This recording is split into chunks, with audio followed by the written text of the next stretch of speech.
Can we please welcome our 2012 Vice Presidential nominee and a good friend, Judge Jim Gray.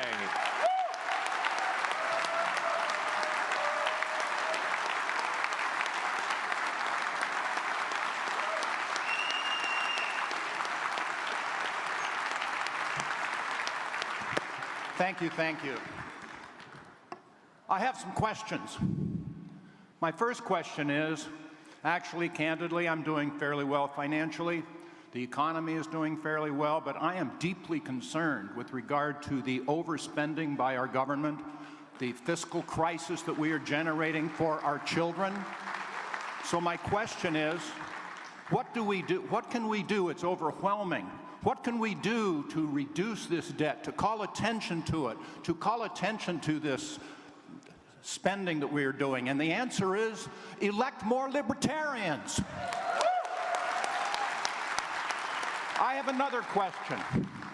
Deeply concerned about all these wars that we are going into, putting our military into harm's way. And by the way, the problems don't end when the military comes back. They're generating the PTSD and all these problems that we have. Why don't we have a declaration of war before we put our troops in harm's way? For heaven's sake, let's make Congress do its job. What is the answer to this problem? Elect more libertarians. I have another question.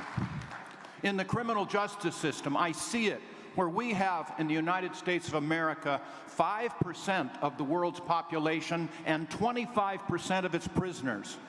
We have these mandatory minimum sentences, and if you're going to sentence by a formula, from what I say, you might as well put a judicial robe on a computer. That's not what we want. Let's address these over-incarceration issues primarily, by the way, of people of color, which is not what we stand for. What is the answer to addressing these problems?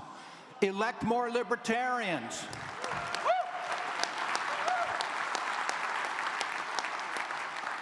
What about the little guy? The little guy keeps getting stepped on. The most important issue from my standpoint with regard to coming up is education. To be able to bring quality education to those where the schools are failing our children, which is an outrage. How do you do that? You empower the parents to be able to choose where their government money is going to be spent. You have school choice.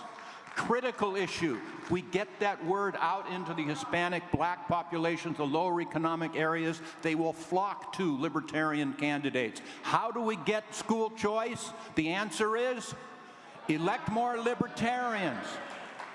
How hard can it be? Do I sense a pattern here? Other issues, for heaven's sake. If you're terminally ill, say you have 3 months to live, who the hell is the government to tell you you cannot take an experimental drug, for heaven's sake? It's an abomination. It's simply wrong. If I would have a 3% chance of it helping me, it's my choice. If only I can just say, my death can show what doesn't work. Let me have that option. It is damnable for the government to tell us we cannot do this. So what's the answer to that question?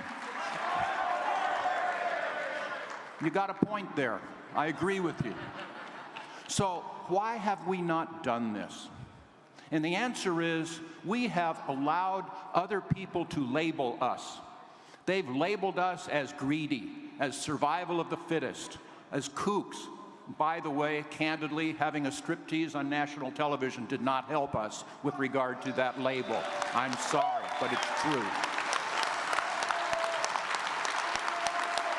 So how are we labeled? Candidly, Thomas Jefferson, take him as he is, was a pure libertarian in so many ways. And I use this on the campaign trail frequently. Who was Thomas Jefferson? He said, I don't care if you worship one God, 20 gods, or no God. It doesn't pick my pocket, and it doesn't break my leg.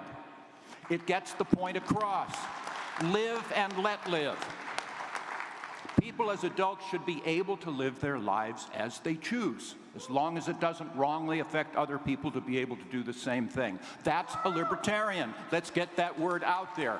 Let's also spread the word with regard to Milton Friedman, one of my true heroes, who said, and used this out publicly, use this: we should judge our programs by their results, not their good intentions. Henry Ford used this.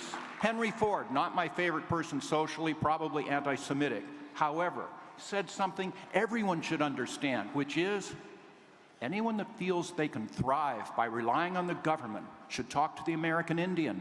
It's all you have to say. On that subject, question: should we not abolish the Bureau of Indian Affairs? My goodness sakes, the answer to that question is, well, I agree with you. You sure convinced me. So anytime I'm involved with a radio show, talking to a Rotary Club or something, help our label. I always slip into my presentations, it affects my libertarian values.